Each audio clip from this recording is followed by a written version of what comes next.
అందరికీ నమస్తే అండి. Welcome back to our channel. అందరికీ దేవీ నవరాత్రి శుభాకాంక్షలు. మనము చూస్తుండగానే దేవీ నవరాత్రులు జరిగిపోతూ వస్తున్నాయి. అక్టోబర్ 12తో మనకి దసరాతో ఈ దేవీ నవరాత్రులు కూడా ముగుస్తున్నాయి.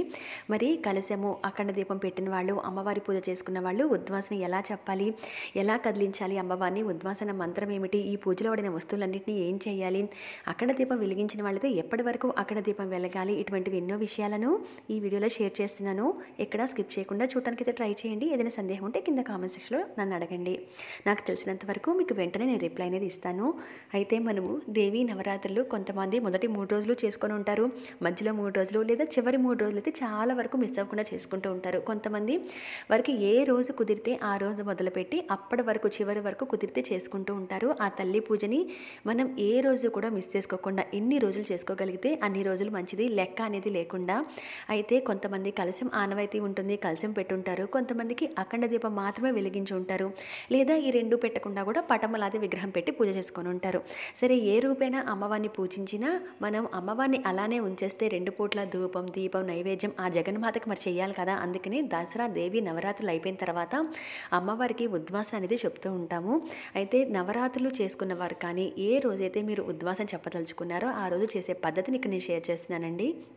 మనము ఉద్వాసన చెప్పే రోజైతే కనుక తప్పనిసరిగా మరొకసారి పూజ చేసుకోవాలి. ఈ దేవీ నవరాత్రులు అయితే అక్టోబర్ 11తో మనకి నవరాత్రులు ముగిసిపోయి అక్టోబర్ 12 విజయదశమి. ఆ రోజు అమ్మవారు రాజరాజేశ్వరి దేవిగా రాక్షస సంహారం చేసి అమ్మవారు విజయం సాధించినందుకు విజయదశమి రోజు, దసరా రోజు అమ్మవారు రాజరాజేశ్వరి దేవిలో అలంకారం ఇస్తారు. సాయంత్రం వేళలో మనము జమ్మి చెట్టు పూజ అంటే సెమీ వృక్ష పూజ కూడా చేసుకుంటూ ఉంటాం. ఆ పూజతో పాటు కలిపి మనకి దసరా అంటాము. కాబట్టి మొత్తంగా 10 రోజుల పాటు పండగని చెప్పాలి. అయితే అక్టోబర్ 12 2024వ సంవత్సరంలో మనకి అక్టోబర్ 12న విజయదశమి కదా, ఆ రోజు కూడా అమ్మవారికి పూజ చేసుకోవాలండి. ఇక్కడ నవరాత్రులు అన్నా కూడా నవరాత్రులు అమ్మవారు రాక్షస సంహారం యుద్ధం చేసి రాక్షసుడితో విజయం సాధించినందుకు దసరా రోజు పూజ చేసుకుంటాం కనుక నవరాత్రులనే కాదు మరుసటి రోజు విజయదశమి కూడా మనం పూజ చేసుకోవాల్సి ఉంటుంది.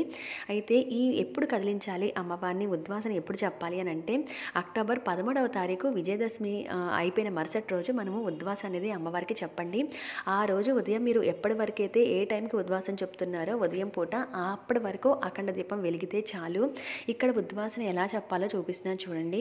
మొదటిగా మీరు కలశం పెట్టిన వాళ్ళైతే కనుక కలశానికి పూజ చేసుకొని ఉంటారు కదా, ఆ కలశానికి నమస్కారం చేసుకోండి. నమస్కారం చేసుకున్న తర్వాత ఇక్కడ ఉద్వాసన మంత్రం అనేది ఇస్తున్నాను కదండి, ఆ మంత్రాన్ని పఠిస్తూ కూడా ఈ కలశాన్ని 3 సార్లు ఎత్తి కింద పెట్టండి. కదిలించడం అవుతుంది. ఎందుకంటే కలశం పెట్టిన వాళ్ళందరూ కూడా అమ్మవారి స్వరూపం ఆ కలశంలోనే అన్నట్టు పూజ చేయడం జరుగుతూ ఉంటుంది. కాబట్టి అమ్మవారికి ఉద్వాసన చెప్పినట్టుగా మొదటగా కలశాన్ని కదిలించండి. కొంతమంది పటాన్ని కానీ విగ్రహం కానీ పెట్టుకొని ఉంటారు కదా, అటువంటి వాళ్ళందరూ కూడా పటం ఒకవేళ మీరు పటాన్ని పెట్టుకొని పూజ చేసుకుంటే కనుక ఆ పటాన్ని కూడా సేమ్ ఇదే విధంగా ఈ మంత్రాన్ని పఠిస్తూ కూడా అమ్మవారికి కదిలించి ఉద్వాసన అనేది చెప్పాలి. ఇది అక్టోబర్ 13 విజయదశమి పూజ కూడా చేసుకోండి. అమ్మవారికి నవరాత్రులతో పాటు ఈ దసరా పూజ కూడా చేసుకుంటేనే మనకి పూర్తి పూజా ఫలితం అనేది ఉంటుంది. అందులో ఆ రోజు ఏ కార్యక్రమం మనం మొదలుపెట్టినా కూడా విజయం సాధించడం కోసం విజయదశమి రోజు సెమీ చెట్టు పూజ కూడా చేసుకోవడం జరుగుతుంది. అపరాజితా దేవిని ఆ సెమీ వృక్ష రూపంలో పూజించడం జరుగుతుంది. కాబట్టి అది కూడా తప్పనిసరిగా చేసుకోండి. కొంతమంది ఇంట్లో పెట్టి చేసుకుంటారు, నేను ఆ పూజా విధానాన్ని షేర్ చేస్తాను. అయితే ఒకవేళ అలా కుదరని వాళ్ళు దేవాలయానికి వెళ్ళి కూడా ఆ జమ్మి చెట్టు పూజ చూడటం, అక్కడ దండం పెట్టుకోవడం, ప్రదక్షిణలు చేసడం ఇవన్నీ చేస్తాం కదా, అవన్నీ కూడా విజయదశమి రోజు ఉంటాయి. ఆ రోజు చాలామంది ఆయుధ పూజ అలాగే వాహన పూజ ఇవన్నీ కూడా చేసుకుంటూ ఉంటారు. కాబట్టి దసరా కూడా మనకి లెక్కలోకి వస్తుంది. ఆ విజయదశమి రోజు కూడా పూజ చేసిన తర్వాత అక్టోబర్ 13 ఆదివారం పూట మనం ఈ విధంగా ఉద్వాసన చెప్పాలి. మీరు పెందలాడే అంటే తొందరగానే ఉద్వాసన చెప్పేయచ్చు. నవరాత్రులు కంప్లీట్ అయిపోయాయి కాబట్టి కొంతమంది ఆదివారమే ఉద్వాసన చెప్తారు. ఆ ఉద్వాసన చెప్పే రోజు కూడా ముందు రోజు పెట్టిన పువ్వులు, నిర్మాల్యం ఇవన్నీ తీసేసి ఆ తర్వాత అమ్మవారికి దీపారాధన మళ్ళీ కొత్తగా చేసి ఒక 2 పూలైనా కొత్తవి పెట్టి అమ్మవారికి క్లుప్తంగా అంటే ఏదైనా ఒక అష్టోత్తరం చదువుకుంటే అమ్మవారికి సరిపోతుంది. చదువుకొని ఈ విధంగా దీపారాధన ఉండంగానే మనము ఉద్వాసన అనేది అమ్మవారికి చెప్పాలి. అయితే ఇక్కడ కొంతమంది ఏంటంటే దసరా రోజు కూడా ఉద్వాసన చెప్పే పద్ధతి అనేది ఉంటుంది. అటువంటి వాళ్ళు ఏం చేస్తారంటే సాయంత్రం మేము సెమీవృక్ష పూజ ఇంట్లో చేసుకోవడానికి మాకు లేదు, ఇంట్లో చేసుకోవట్లేదు, సో మేము నవరాత్రులు చేసాము విజయదశమి రోజు చెప్పచ్చా అంటే సాయంత్రం ఇక సెమీ పూజ మేమేం చేయట్లేదు అనుకున్న వాళ్ళు దసరా రోజు ఉదయం కూడా మీరు అమ్మవారికి పూజ అనేది చేసుకుంటారు కదా మామూలుగా విజయదశమి రోజు. ఇక ఆ రోజు మధ్యాహ్నం లోపల కూడా అమ్మవారికి ఈ విధంగా పూజ చేసుకొని మీరు ఉద్వాసన చెప్తే గనక సాయంత్రం ఇంట్లో చేసుకునే సెమీ చెట్టు పూజ చెయ్యము, సాయంత్రం ఇక ఇంట్లో ప్రత్యేక పూజ ఏమీ లేదు అనుకున్నప్పుడు మీరు ఈ విధంగా చేసుకోవచ్చండి. దసరా రోజు కూడా చెప్పచ్చు. ఎందుకు కొంతమంది దసరా రోజు కొన్ని బలి ఇచ్చి అలా నాన్ వెజ్ తినే అలవాటు కూడా ఉంటుంది. అటువంటి వాళ్ళందరూ కూడా ఉదయమే అమ్మవారికి దీపారాధన చేసుకున్నప్పుడే విజయదశమి రోజు అప్పుడే అమ్మవారిని కదిలించేసి తీసేస్తారు. అయితే ఈసారి నాన్ వెజ్ తినవచ్చా లేదంటే సందేహం ఉంటుంది కదండి. ఈసారి మనకి శనివారం అనేది అక్టోబర్ 12 తిరుమల శనివారం కూడా. శనివారం చాలామంది నాన్ వెజ్ అనేది తినడానికి ఇష్టపడరండి. ఆ రోజు అవాయిడ్ చేస్తారు కదా ఎలాగో. అటువంటప్పుడు మాత్రం ఆ దసరా రోజు మనం ఉద్వాసన అనేది చెప్పకుండా అక్టోబర్ 13 ఆదివారం ఉద్వాసన అమ్మవారికి చెప్పుకోండి. ఈ సాయంత్రం జమ్మి చెట్టు పూజ లేదు, మేము నవరాత్రులు మాత్రమే చేస్తాం అనుకున్న వాళ్ళు విజయదశమి రోజు మాత్రం పూజ చేసిన తర్వాతే, అమ్మవారికి ఉదయం పూజ చేసిన తర్వాత మాత్రమే ఆ దీపం ఉండంగానే అమ్మవారికి ఉద్వాసన చెప్పుకోండి. కానీ మీకు 90% 9 రోజులు ఆగిన వాళ్ళు చేసిన వాళ్ళు ఆదివారం ఉదయమే ఉద్వాసన చెప్పడానికి చూడండి. ఈ విధంగా విగ్రహాన్నైనా పటాన్నైనా కలశాన్నైనా ఇదే విధంగా కదిలించి ఆ మంత్రాన్ని పఠిస్తూ కూడా ఉద్వాసన చెప్పవలసి ఉంటుంది. ఇక ఆ తర్వాత దీపం ఉండంగా ఉద్వాసన చెప్పాం కాబట్టి ఆ ఉద్వాసన చెప్పే రోజు కూడా మనము దద్దోజనం నివేదన చేస్తే చాలా మంచిది. ఎందుకనంటే అమ్మవారు మన ఇంట్లో ఇన్ని రోజులు ఉండి పూజలు అందుకున్నారు కాబట్టి అమ్మవారిని కదిలించే రోజు కడుపు చల్లవ కింద మనకి దద్దోజనం పెడితే చాలా మంచిదని చెప్తారు. కాబట్టి దద్దోజనం అనేది అమ్మవారికి నివేదన చేయండి. ఇక అఖండ దీపం ఎప్పటి వరకు వెలగాలి అని అంటే అమ్మవారికి మీరు ఉద్వాసన ఎప్పుడైతే చెప్తున్నారో, ఏ రోజైతే చెప్తున్నారో ఆ రోజు వరకు కూడా అప్పటి వరకు ఆ ఉద్వాసన చెప్పే వరకు అఖండ దీపం వెలిగితే సరిపోతుంది.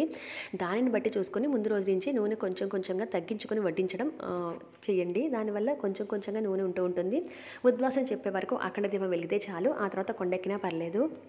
ఇక దీపారాధన గగనమైన తర్వాత అంటే కొండెక్కిన తర్వాత మాత్రమే ఈ సామాన్ అంతా కూడా సర్దుకోండి.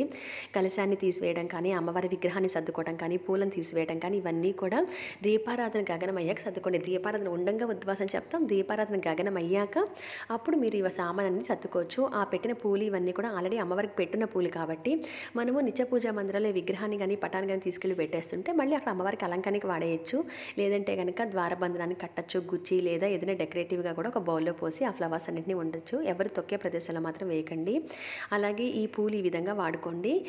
కలశం అఖండ దీపం పెట్టిన వాళ్ళకైతే ఇది తప్పనిసరిగా వర్తిస్తుంది. మరి కలశం మీద వాడిన కొబ్బరికాయని, జాకెట్ ముక్కని ఏం చేయాలి, గాజులు ఏం చేయాలంటే గాజులు పూజ ఎవరైతే ఇంట్లో చేసుకున్నారో వారందరూ ఇంట్లో ముత్తైదులందరూ కూడా ఆ కలశం మీద ఉన్న గాజులు వేసుకోండి. అలంకరించున్న పూజలో వాడిన గాజులు కానీ అలా చేసుకోండి.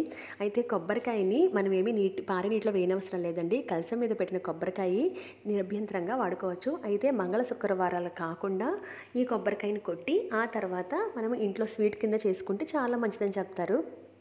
కాబట్టి కొబ్బరికాయని ఇంట్లో వాడేసుకోవచ్చు. అయితే నాన్ వెజ్ వండే వాటిల్లో మాత్రం వండకండి. విడిగా అయితే కూడా వాటిని కొబ్బరికాయని వాడేసుకోవచ్చు. కలశము ప్లేట్లో వచ్చేసి మనం బియ్యం పోస్తాము, చెంబులో కాదు, ప్లేట్లో బియ్యం పోస్తాము. ఆ బియ్యాన్ని ఏదైనా ప్రసాదం కింద వండండి. పులిహోర కానీ పొంగల్లా కానీ వండండి. ఇటువంటి పూజలో ఉన్న పదార్థాలు ఏవి కూడా నాన్ వెజ్ వండే రోజుల్లో వాడుకోకండి. మరి బ్లౌజ్ పీస్ని వాడాం కదా, ఆ బ్లౌజ్ పీస్ కూడా ముత్తైదువులు వాళ్ళు వాడుకుంటే మంచిదని చెప్తారు. అమ్మవారికి వాడింది. ఒకవేళ మీకు అలా కుదరకపోతే కనుక ఆ బ్లౌజ్ పీస్ని పక్కన పెట్టుకోండి. ఏదైనా పూజ ఇలా చేసుకుంటున్నప్పుడు ఆ క్లాత్ని వాడుకుంటూ ఉండొచ్చు. ఇక్కడ అమ్మవారికి పెట్టిన పూలు కూడా చక్కగా ముత్తైదులు తల్లో ధరించండి. చాలా చాలా మంచిది.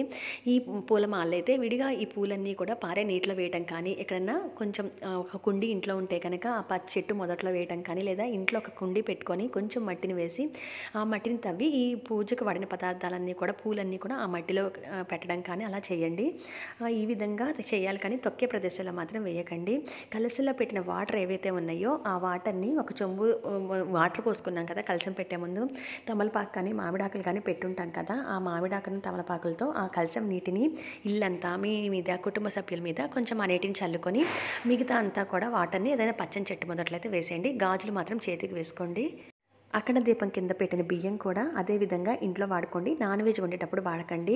అయితే కొంతమందికి మొన్నటిదాకా కామెంట్ చేసిందంటే అఖండ దీపం వెలిగిస్తున్నప్పుడు నూనె వడ్డిస్తున్నప్పుడు నూనె కొంచెం ఆ బియ్యంలో పట్టం కానీ, మూకుడు కొంచెం కారి ఆ బియ్యం అంతా కూడా నూనె వలకడం కానీ అయ్యి ఉంటాయి. అటువంటిప్పుడు ఆ బియ్యం వాడుకోవడానికి ఇదవదు అని అనుకుంటే కనుక ఏదన్నా చెట్టు మొదట్లో ఆ బియ్యాన్ని వేసేయండి. ఎందుకనంటే మనము అంత నూనెగా ఉన్న బియ్యాన్ని మనం వాడుకోవడానికి అవ్వదు అనుకున్నప్పుడు ఇలా చేయండి. ఇట్లా కొబ్బరికాయని అయితే ఇంట్లో వాడేసుకోవచ్చు. ఆ కలశము ఉన్న కొబ్బరికాయ అనమాట ఇది. అలాగే అఖండ దీపము అట్లా అప్పటి వరకు వెళితే చాలు. ఏదైనా ఇంకా ఇవన్నీ సర్దుకోవాలి, అఖండ దీపం ఇంకా కొంచెం నూనె ఉంది అనుకుంటే కనుక ఆ అఖండ దీపం కొండెక్కిందాక కూడా ఉండండి. ఒకవేళ అఖండ దీపము కొంత ఉంది అనుకుంటే కనుక ఇంకా నూనెని అఖండ దీపాన్ని తీసుకెళ్ళి తులసమ్మ దగ్గర పెట్టచ్చు. ఇంట్లో నిత్య పూజా మందిరం దగ్గర కూడా పెట్టుకోవచ్చు. పెట్టుకొని ఈ సామాన్ అంతా కూడా సర్దేసుకోవచ్చు. అదేమీ తప్పు లేదండి. ఎందుకంటే మన ఇంట్లోనే అఖండ దీపం ఉంటుంది కాబట్టి మీరు నిత్య పూజా మందిరం దగ్గర కూడా పెట్టుకోవచ్చు. పూజ వాడిన కుంకుమ ఏదైతే ఉందో ఆ కుంకుమ ఒక బాక్స్లో స్టోర్ చేసుకొని ప్రతిరోజు కూడా కుంకుమ పూజ చేసి ఉంటారు కదా నవరాత్రులు, ప్రతిరోజు కూడా ఆ కుంకుమని నుదుటను ధరించండి. చాలా చాలా మంచిదండి. పిల్లలు పెద్దవాళ్ళు అందరూ కూడా కుంకుమని నుదుటను ధరించవచ్చు. ఆడవారు మగవారు అందరూ కూడా ఒక రక్షలాగా పనిచేస్తుంది అనమాట. ఎవరికైనా ముత్తైదులు కూడా పంచిపెట్టవచ్చు. అలాగే అమ్మవారికి నిమ్మకాయల మాలను వేసున్నా, లేదా కుంకుమ పూజకి నిమ్మకాయని వాడుకున్నా, లేదా నిమ్మకాయని పూజ దగ్గర పెట్టున్నా కూడా ఆ నిమ్మకాయని ఎక్కువ వాడుంటే కనుక ఒక 3 నిమ్మకాయల్ని మనం గుచ్చుకొని సింహద్వారాన్ని కట్టచ్చు.